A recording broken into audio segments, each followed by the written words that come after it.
यही जुमा है जिसके औकात में एक घड़ी ऐसी है, हदीस में आता है, मफहूम है, जो दुआ मांगो उसी वक्त कबूल है।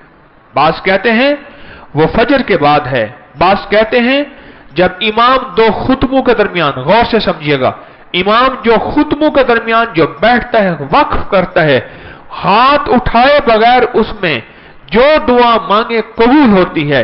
और बास कहते हैं जुमे के दिन असर के बाद जो घड़ी है उसमें है। और बाज हजरात के तजर्बात ये हैं कि जब असर ढल रही हो और सूरज डूबने वाला हो, उस वक्त जो दुआ मांगी जाए कबूल होती है। और बाज अहलुल्लाह का तजर्बा यह है, जिस वक्त मुअज्जिन जुमे के दिन अजान कहे और अल्लाह अकबर कहे, वो डूबता लम्हा और दाखिल होती रात का वक्त है।